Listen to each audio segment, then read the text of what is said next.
Be the envy of the neighborhood. 860 KKAT, where the grass is always greener. Welcome to Gardening Utah. Here's composter and show hoster, Jana Francis. Welcome to Gardening Utah. I'm your host, Jana Francis.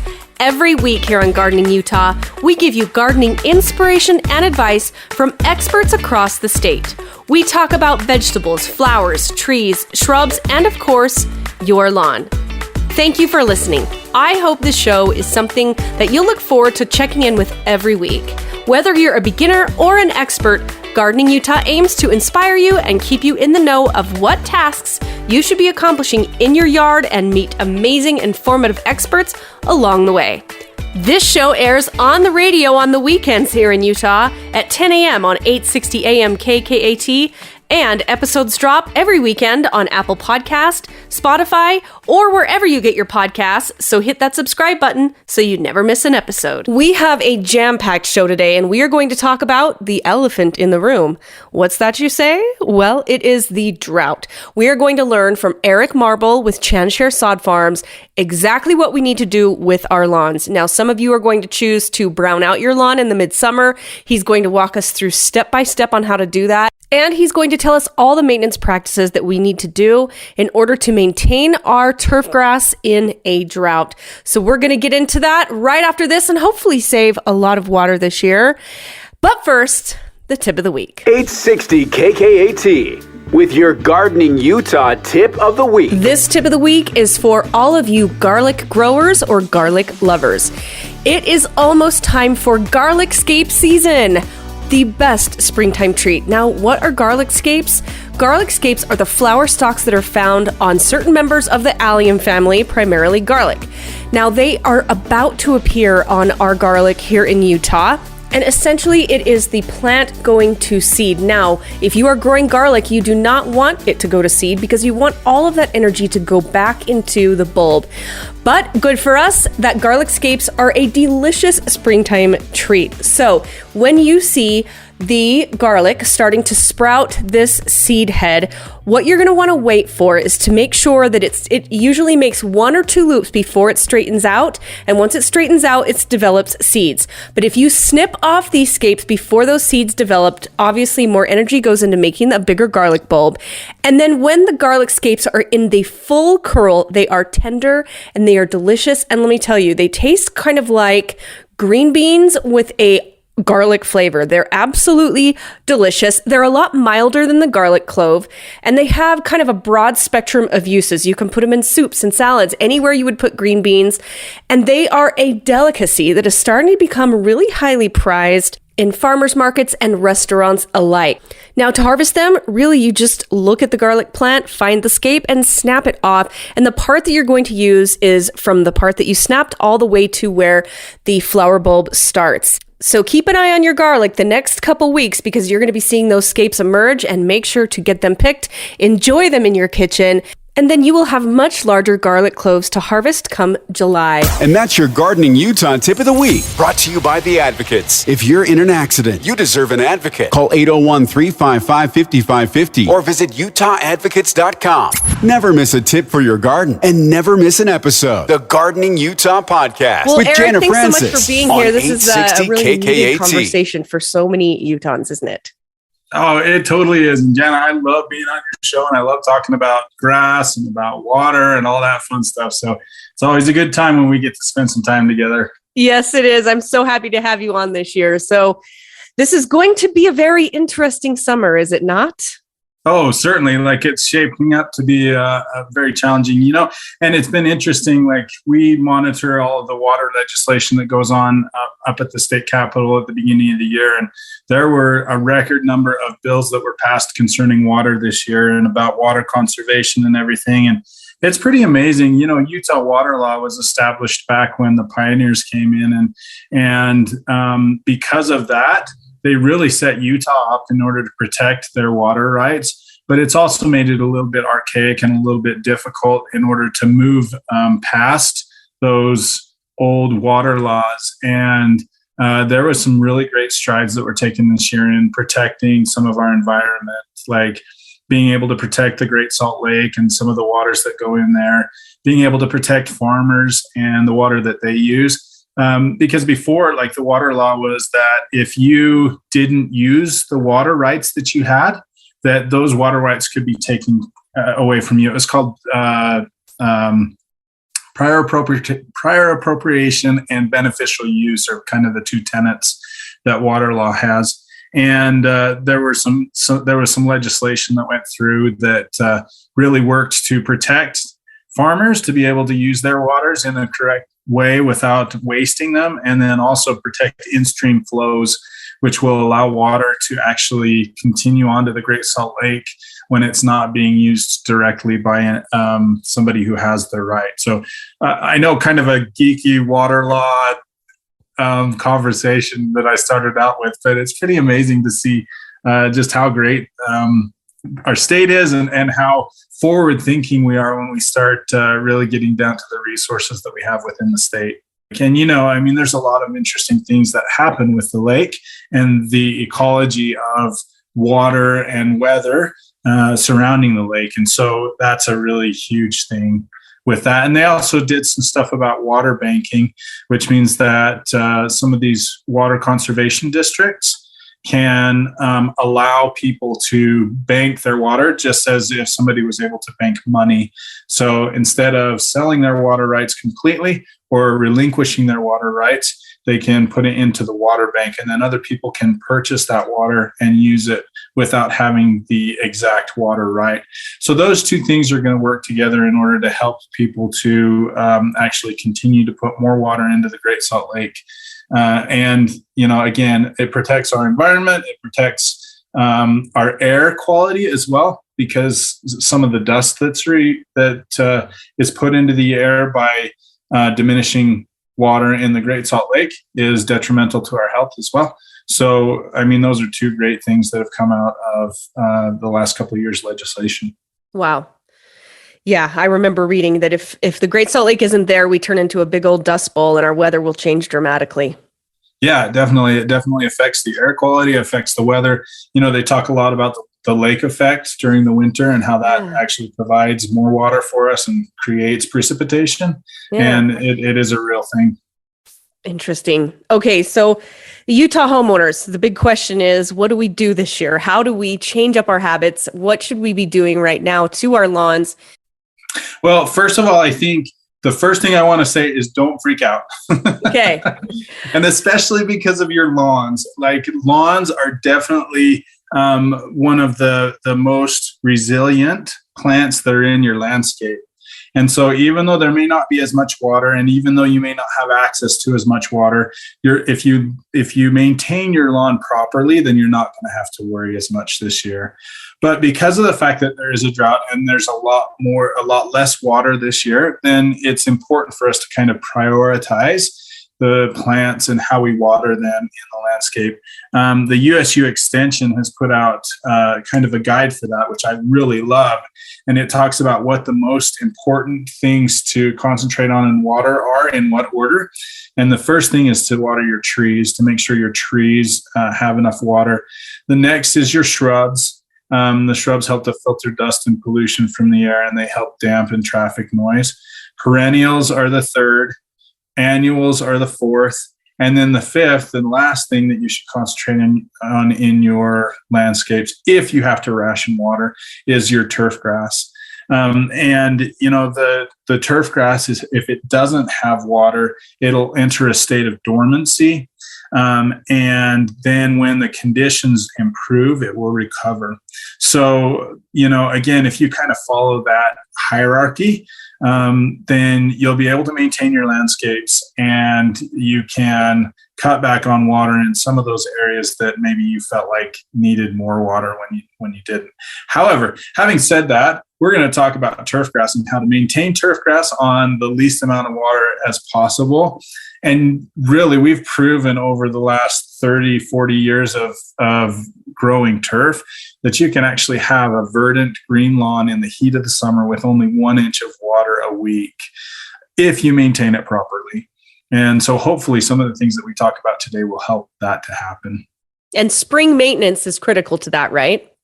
Certainly, like in cool season grasses, cool season climates have like a freezing period. So we live in a cool season climate. Now, down in southern Utah, it's a little bit different. They're more of a warm season or warm climate because they don't get down into the harsh freezing areas. But up in northern Utah, we have cool climates. And with the cool climate grasses, they have two separate growing seasons or growing periods, two distinct growing periods. And the first and largest growing period is in the spring. In the summer, when temperatures get above 85 degrees and higher, that's when it really kind of the growth cycle stops for a little bit. And then in the fall, when those temperatures start creeping below 85 degrees again, then you'll have another little burst of growth. And so it's really important to maintain your grass according to those growth cycles as well, because in the middle of the summer, if you're pushing your grass to grow with overwatering and over fertilizing, then you're actually pulling it out of a natural state and kind of making it a little bit harder for it to be water wise. So in the spring, it's super important for you to let it come out of the dormancy of the winter just all on its own. So you want to wait for as long as you can to water. You want to wait for as long as you can to mow, and especially as long as you can to fertilize. And we tell everybody, and if you're following like the IFA 4-step or something like that, then you'll put a fertilizer on in late October, which is a winterizer fertilizer. Yep. And if you do that, you shouldn't have to put another fertilizer on your lawn until around Memorial Day, the end of May. And if you're putting, again, too much fertilizer on, then that lawn is actually going to require more water in order to maintain its health. So again, in the spring, it's super important that you wait for as long as possible to mow, wait for as long as possible to add additional water, and wait for as long as possible to add fertilizer on there, because that allows your grass to just kind of slowly wake up for its winter slumber. And as it wakes up, the first thing it will do is it'll start wiggling those roots and push them down further and further into the soil. And as it pushes those roots down, then the blades actually start growing as well. And so that's why in the spring you get the most growth, like usually between about April until the end of May. Like April and May, those 2 months, you'll see the most growth in your cool season grasses. And then, like I said, at 85 degrees, that growth cycle really stunts and slows down, because your grass says, oh, dang it, like this, I'm not necessarily used to all this heat. And so it will slow the blade growth in order to protect the roots of the plant. And that's what allows it actually to go into a summer dormancy period, is because it's expending all its energy on maintaining those roots and kind of like pulling as much moisture out of the soil as possible. Yeah, I've been mentioning on the show, hey, everybody, wait to water your grass, and we'll have Eric on and we'll give you all the rest of what to do, but just wait, it's not time. Unless, maybe you have a brown spot here and there that you want to just hand water a little bit, but don't turn on your irrigation systems right now. And we're getting close to the Memorial Day time, but aeration is another big thing that is really important to do this time of year, correct? Yeah, definitely. And especially it depends a lot on your soil type. If you have a clay-based soil, then you're going to need a lot more aeration than if you have a sandy-based soil. However, we recommend that you aerate at least once a year, and usually in the spring is the most important time. And then mid-fall, if you want to aerate twice in the year. And really what happens is, you need to get air, water, and nutrients down into those roots. Because that's where the grass actually pulls all that stuff in order to continue to grow and to be healthy. And so if you have anything which is deterring the air, water, and nutrients getting down to the roots, then that's what you need to worry about. So you're right. Early in the spring is really important for aeration. And then also, I know that there's a big question about thatching and dethatching. Yeah. It's really good for your grass to have a thatch layer because it protects the soil, the top of the soil, from evaporation. However, if that thatch layer gets too thick, then it can prevent the air, water, and nutrients from getting down into the soil. So we recommend that you thatch once a year as well in the spring. However, don't use a mechanical thatcher. In order to dethatch, the best way to do that is to take just like a metal rake and go over it, pull, a good amount of the dead grass off of the top, and then bag it and throw that away. What happens a lot of times is if people are mowing more than a third of the blade off, even if they're mulching it and leaving those clippings on the top of the grass, if they're mowing more than a third of the blade, then it can't decompose quick enough to get those nutrients back down into the soil. And so then it ends up being that thatch layer. And so like if, again, that comes back to the other tip of when you're mowing, make sure that you never mow more than a third of the blade, and mulch the clippings and put them on top, because clippings in grass are made up of about 70% water, and then the rest are organic material that can break down and get down into the soil.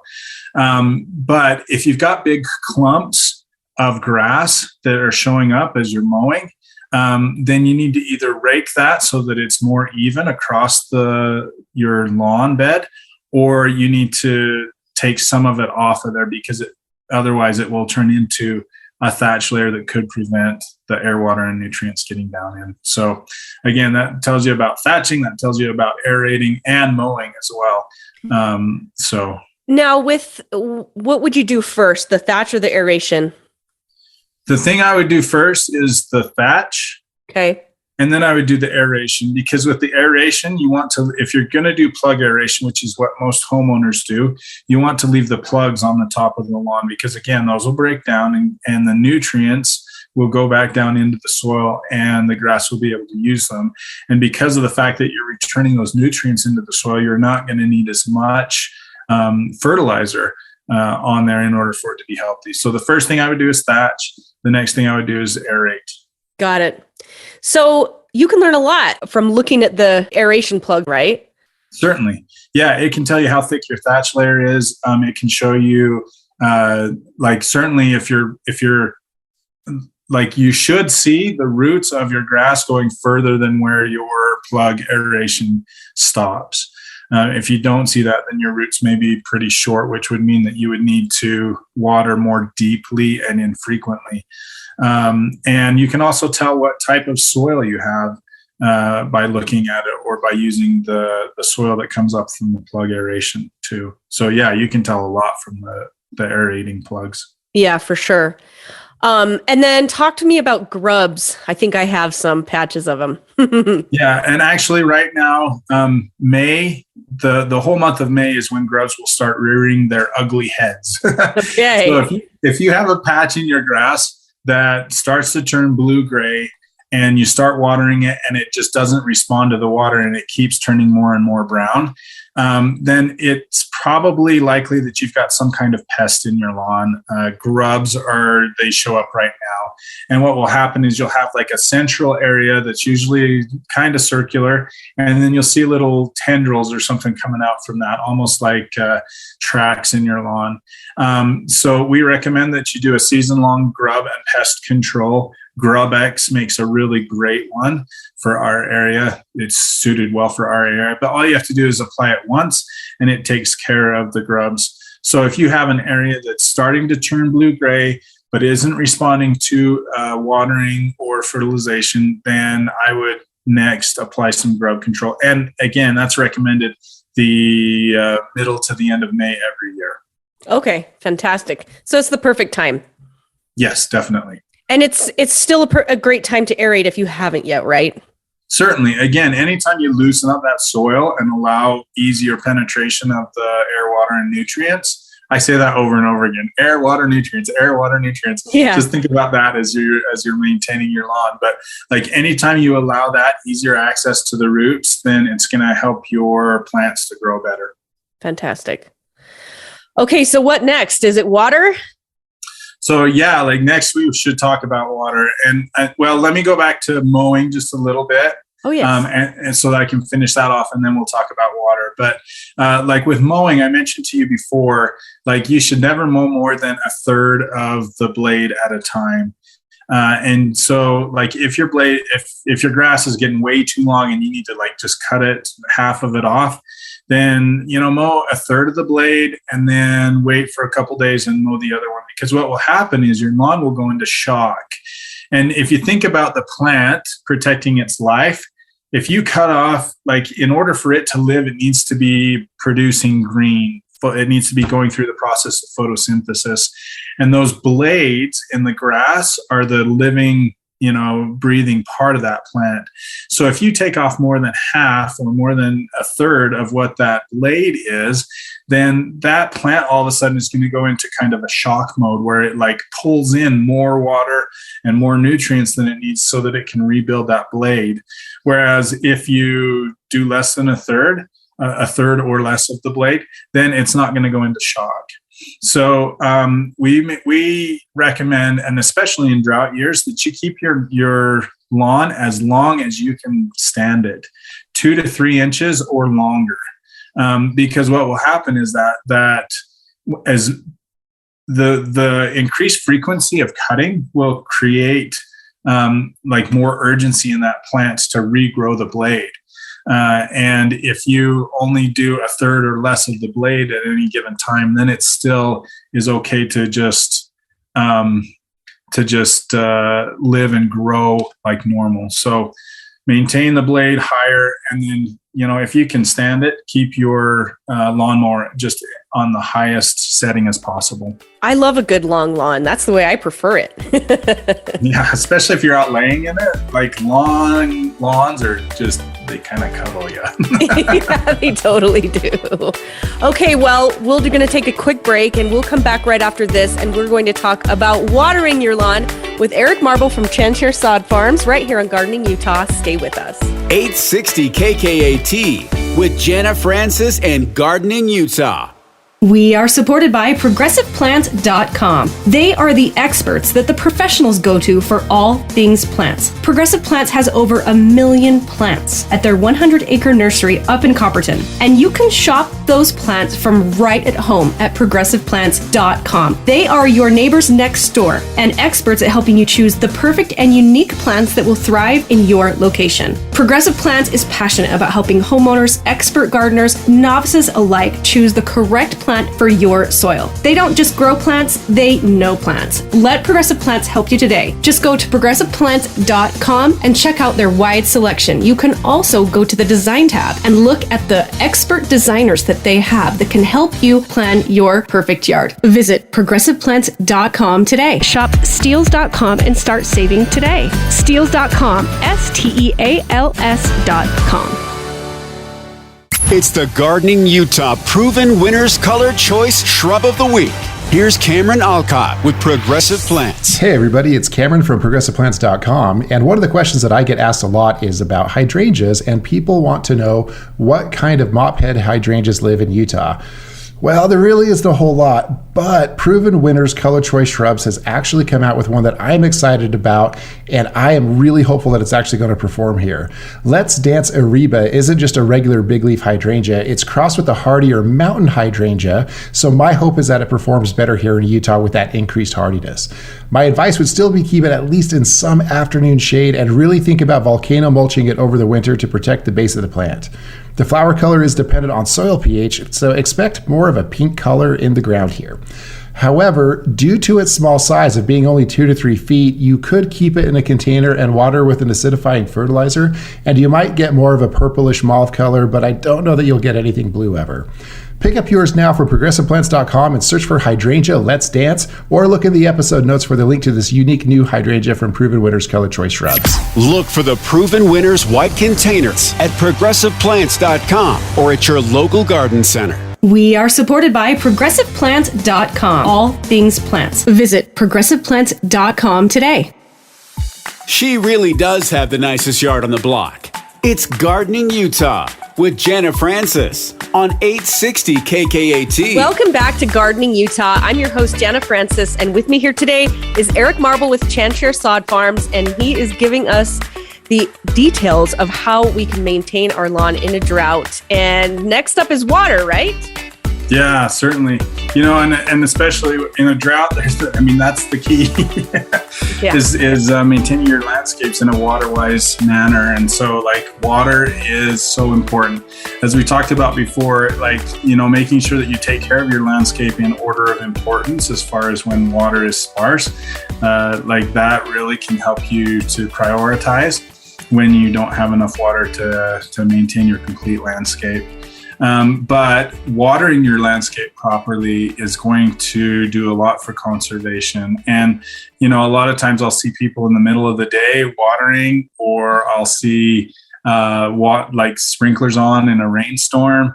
It's little things like that, which are just so intuitive to me. Maybe it's not to other people, but it's intuitive that in the middle of the day, it's going to be hot. And so you're going to get a lot more evaporation. And so that's why you don't want to water in the middle of the day.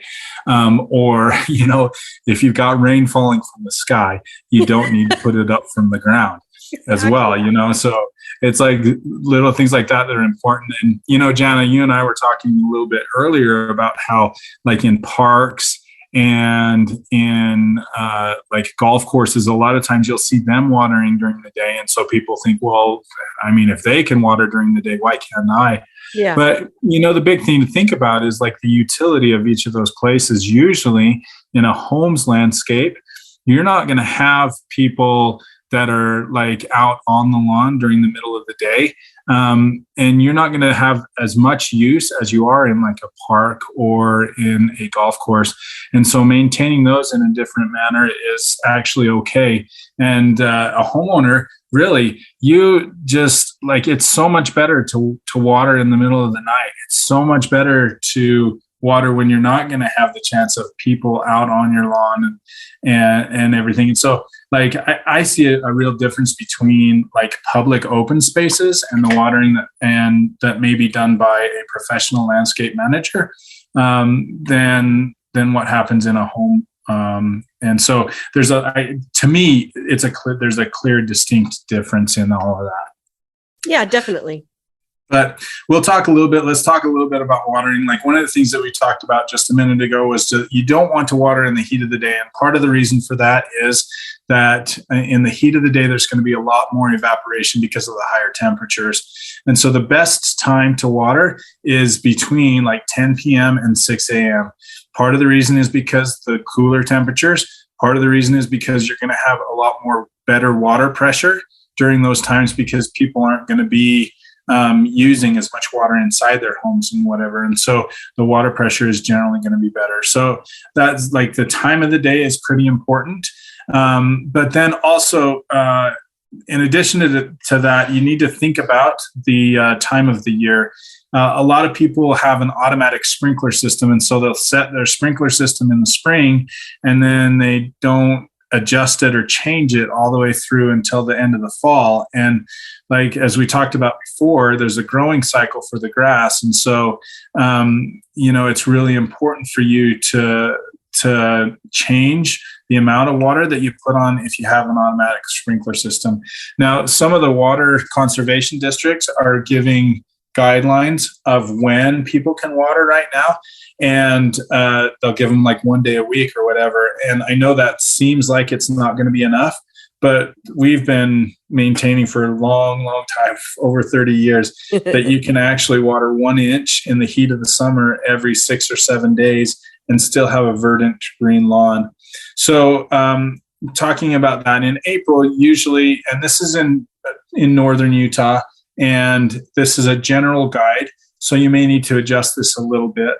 And definitely in southern Utah, where you're in a warm season climate rather than a cool season climate, then you need to adjust it differently there than you do up here. But in northern Utah in April, you usually don't need any irrigation at all unless it's in an extremely dry period. And we've seen this spring kind of some fairly decent snowfall and rainfall in April. And so you definitely didn't need to. And most of the water conservation districts didn't turn on their secondary watering until at least May 15th. And we recommend that you give your lawn 1 inch every 10 to 14 days during during May. So again, every 2 weeks, watering at 1 inch should be sufficient. And that depends on how much water, natural precipitation you get. Then when you move into June, 1 inch every 7 to 10 days. July, 1 inch every 6 to 7 days. August, depending on the temperatures, if they're still high, then anywhere between 6 and 7 days or 7 to 10 days. And then September, 1 inch every 10 to 14 days. Then once you get into October, it's like just a good soaking, a depth of 6 to 8 inches around the middle of the month is usually sufficient. And November through the winter months, you don't need to do any irrigation because of the natural precipitation that we receive and also the cooler temperatures. So that gives you kind of a quick guide. And I know if that I ran through that pretty quickly, I can give some resources to Jana that will show you in table format, like how you do that. Perfect. I'll link that in the episode notes for sure. Perfect. So so if you adjust your watering according to the time of year, and then also, just like watching your lawn, because generally on your lawn, you'll have one area that tends to dry out quicker than the others. If your lawn is verdant green and, then skip a little bit of watering or increase the number of days between your waterings. If it doesn't need the water, then don't put it on it. Let it grow and let it kind of struggle a little bit, because that will make it stronger. So those are kind of the basics with water. And let's talk about browning out your lawn, and then we'll talk about fertilization and how to do that during a drought. So perfect. As I mentioned before, when your lawn gets into the heat of the summer, it naturally goes into a little bit of a dormancy stage where it doesn't grow. The blades don't grow as quickly. It kind of stunts the root growth as well. And it just kind of goes into survival mode. And if you cut off all water during those times, you can actually do that for a period of about 4 to 6 weeks. Your lawn will actually go a brown color or like a straw color. Mm-hmm. The thing about that is, if in the middle of the summer, when the temperatures go over 85 degrees, your cool season grass will only need about a 1/2 inch a month to survive. Wow. And so you can let it go without any water. And that's, natural precipitation as well as irrigation, 1/2 inch a month, and it'll be just fine. So if you decide to brown out your lawn this summer, which is a good thing to do in order to save water, what you can do is you wait for the temperatures to rise above 90 degrees. Okay. Make sure that as you see those temperatures rising and getting towards that 90 degree, you want to make sure that you haven't fertilized for about 4 weeks before this, and that you stop mowing for about 2 weeks before you actually cut the water. And the reason for that is, if you put fertilizer on it and then you stop watering, you're kind of giving it mixed signals. You're saying grow, but then you're cutting the water. So you're saying don't grow. And so the grass doesn't really know what to do. Yep. And same thing with mowing. You want to give it enough time for it to kind of repair the blades from the last mow before you cut the water, because otherwise it's going to, again, be focusing on that blade and that blade growth. And you don't want to signal to it that it needs to continue to focus on the growth if you're setting it into a period of dormancy. Now, I've had somebody describe this as, when somebody has a medical condition or a medical problem and they induce a coma in order for their body to kind of just go back and reset and in order to let that body heal. It's kind of similar to that. You never want to put your lawn into a browning out period and then bring it back and then put it into a brown out and then bring it back again. You want to have a one chunk of time that you do that in. So you don't want to water in the middle of this and then brown it out again. You probably only want to have one period. So as I mentioned before, don't fertilize for 4 weeks before, don't mow for 1 to 2 weeks before you do this. And then you cut the water and just stop watering. Resume your watering after 4 to 6 weeks in order to bring it out of the dormancy stage. So you resume watering, and then after about a week of watering, when it starts to green up a little bit, then you'll want to fertilize it again. Okay. And then wait again until it's turned a better green, and you can see that it's growing well before you mow it again. Got it. So again, that's kind of the process of browning out your lawn, and you want to wait for the temperatures to get above about 90 degrees. And so if you want to be just like a water warrior and save as much water as possible, then that's a really great way to do it in the middle of the summer.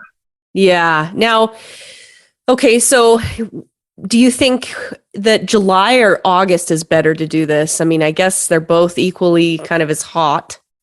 Yeah, I would say probably, again, usually July is going to be where we get our hottest temperatures.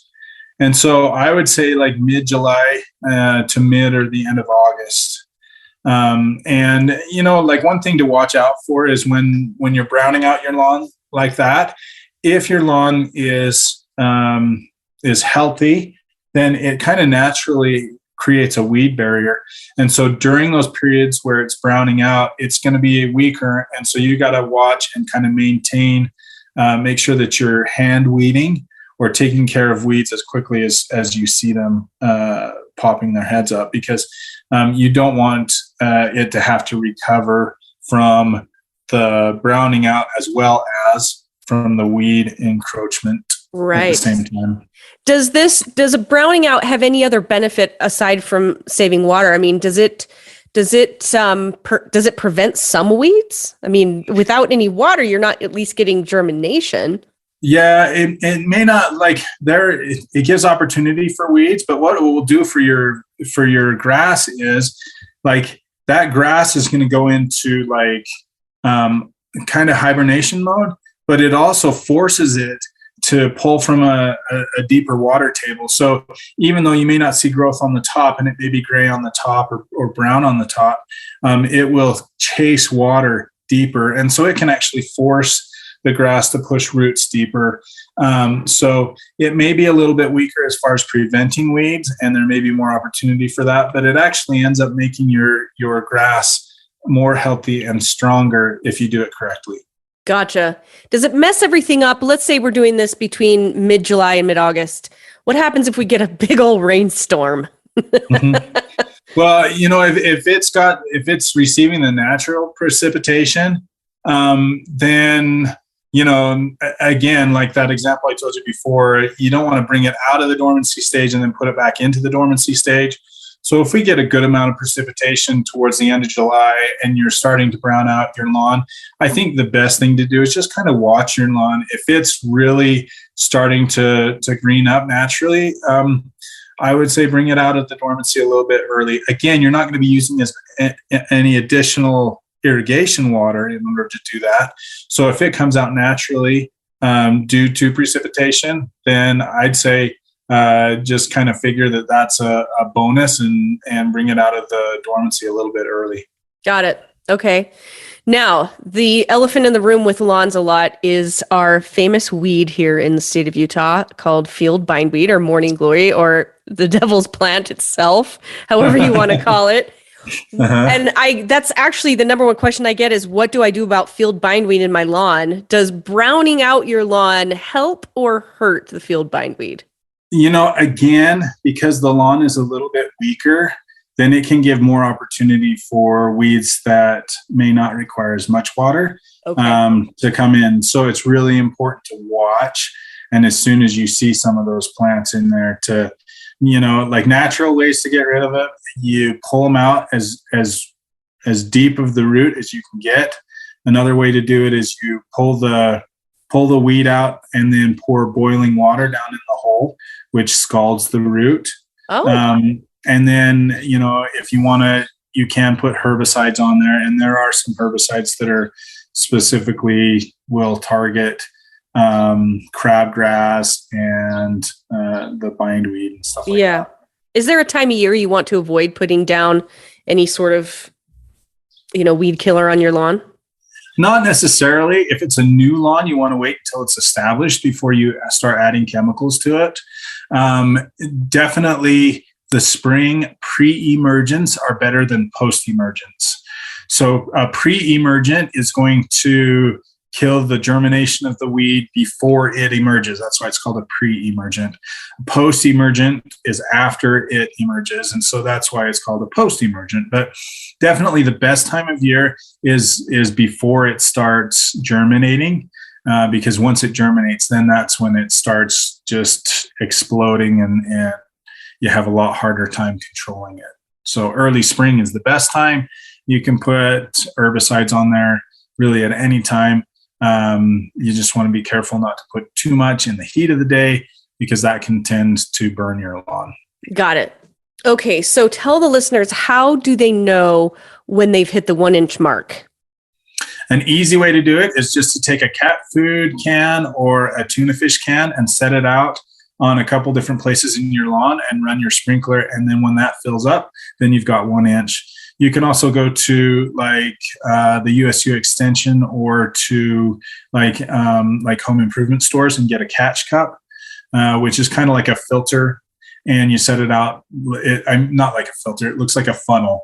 You set it out on the middle of your lawn, and then you run your sprinkler systems, and it'll tell you, after a half hour, how much water you placed on that.